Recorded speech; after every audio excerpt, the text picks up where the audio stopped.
We have different, I mean, having the USOC here and Scott Blackman. Scott's a tremendous leader. Yes. And other communities don't have that, but That's we right. do. So our military leaders, a lot of other communities don't have the military leaders, and they come and go, but their characteristics are the same. So Colorado Springs has a lot of great things going for it. Very much so. But based on all these trips that you all have gone to, what is lacking? Who's going to answer that? Well, I'll answer it at a very generic level. I mean, I think as I said at the beginning, I think all the ingredients are here. I really do. I mean, I think a lot of things have changed in the last couple of years. I think there's a lot of people that are talking right now in ways they haven't been talking. And there's one of the things I hear consistently on these trips is kind of like this: let's just do it. Let's just go do something. Let's stop talking about it. Let's stop having committee meetings. Let's stop debating it. Let's stop hanging out in our little silos, doing our things, and do something. And I sense So- that's been happening in the last few years. And that's starting to happen. Uh-huh. And you said things have changed, There's and no you're question. There's no question the climate has changed.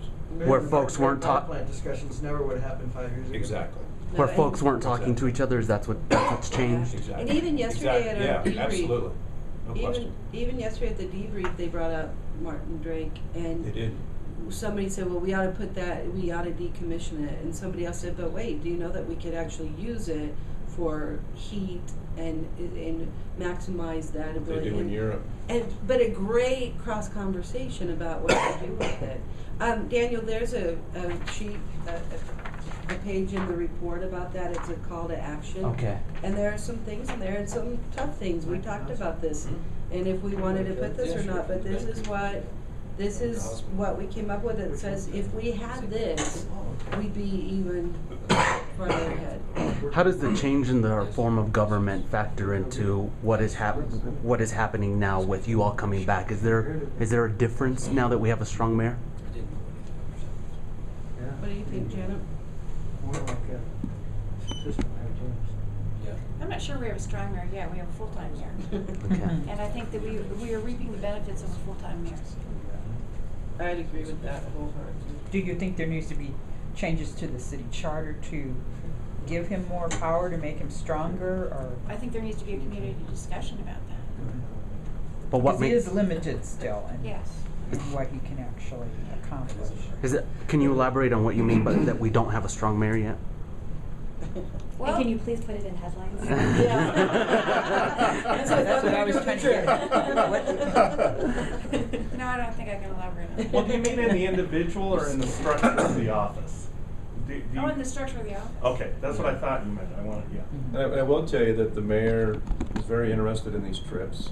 In fact, we Skyped him into Portland because he could not go on the trip, but wanted to talk to the group and followed up and asked us to come brief him. So we're going next week, I think, Yeah. to debrief him on the trip. So there is a lot of interest. You know, when we first started these trips, the question sort of was, why are they going to Austin? What's the point around this? And it's really been interesting to me how it's evolved as we've gone from trip to trip, as people are starting to understand why we're doing the trips and what we really do get out of them and the conversations that take place. And I think more than anything, the relationships that get developed on those trips that come back here and go do things. That's what's really been cool about it. And one of the best things I saw were the rising professionals teaming up with some of the veteran business leaders in the community, and that cross conversation. Yesterday, C.J. Moore and a young man, Keith, from CTU, had the greatest exchange in front of the group, just of that young and a little bit older, talking about this community and what can happen. And the two of them are going to be great partners in making things happen. That's what people on the outside don't see. Yeah. It is Well, I so think there's a bit of a